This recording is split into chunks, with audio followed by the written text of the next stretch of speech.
మిత్రులందరికీ నా చేతులెత్తి నమస్కరిస్తున్నాను. సోదరులారా, ఈరోజు మనకంతా ఒక పండగ రోజు. ఎందుకంటే నేను ఒక రైతు బిడ్డగా చాలా సంవత్సరాల నుంచి ఒక కలగనేవాడిని.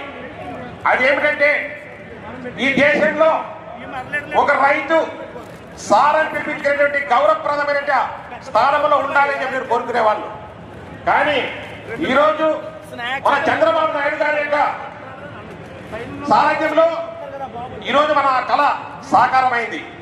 అది ఎందుకు చెప్తున్నానంటే, మొన్న 3 నెలల క్రితం కలెక్టర్ ఆఫీస్ నుంచి నాకు ఫోన్ వచ్చింది.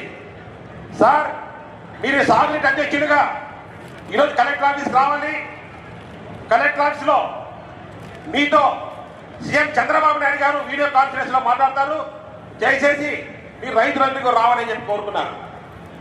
నాకు ఆ రోజు చాలా సంబరం వేసింది. ఎందుకంటే ఒక సామాన్యమైన రైతు మండల స్థాయిలో ఒక తహసీల్దార్ ఆఫీస్ పోలన్న భయపడేటువంటి పరిస్థితుల్లో ఈరోజు కలెక్టర్ ఆఫీస్ నుంచే మాకు ఫోన్ వచ్చి మమ్మల్ని ఆహ్వానించారంటే ఆ రోజు చాలా సంతోషం అనిపించింది. ఇది ముమ్మాటికి చంద్రబాబు నాయుడు గారి యొక్క కృషి వల్లే సాధ్యమైంది ఈ సందర్భంగా తెలియజేసుకుంటున్నా. ఎందుకంటే ఈ సాగునీటి సంఘాల యొక్క ఆలోచన చంద్రబాబు నాయుడు గారిది. ఈ సాగునీటి సంఘాల యొక్క పితామహుడు అని చెప్పాలి మన చంద్రబాబు నాయుడు గారిని. ఒక విషయంలో చెప్పాలంటే ఇవన్నీ కూడా ఎలా సాధ్యమైనాయి? ఒక సామాన్యుడు కలెక్టర్ పక్కన కూర్చొని వీడియో కాన్ఫరెన్స్ లో పాల్గొంటున్నారంటే దానికి చంద్రబాబు నాయుడు గారు చేసినటువంటి కృషి, పట్టుదల అని చెప్పి ఈ సందర్భంగా మీకు అందరూ తెలియజేసుకుంటున్నా.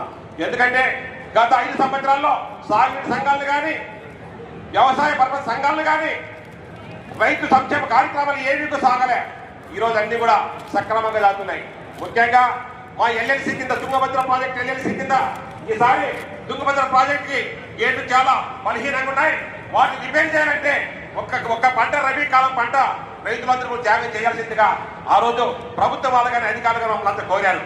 వాటికి మేము సహకరించాం. అక్కడక్కడ మా రైతులు కొన్ని పంటలు వేసుకున్నారు.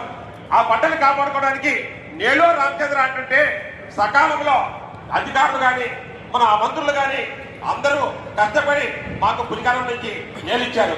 అంటే ఆ పులికరమ గత పరిపాలనలో అది ఆగిపోయింది. కానీ 2014-19 కాలంలో ఆనాడు మాకు జిల్లా మంత్రి అయినటువంటి అచ్చెన్నాయుడు గారు ఆ పులికర ప్రాజెక్ట్ వచ్చి మా పరిస్థితి ఆలోచించి ఆ రోజు ఆయన పూర్తి చేశారు. కనుక ఈరోజు మా జిల్లా మంత్రి అయినటువంటి నిమ్మల రామానాయుడు గారు మాకందరికి కూడా నేలిచ్చి ఎండిపోతున్నటువంటి పంటలను కూడా కాపాడినటువంటి ఘనత ఒక్క తెలుగుదేశం ప్రభుత్వానికి, ఈ మంత్రులకి, ఈ చంద్రబాబు నాయుడికి దక్కిందని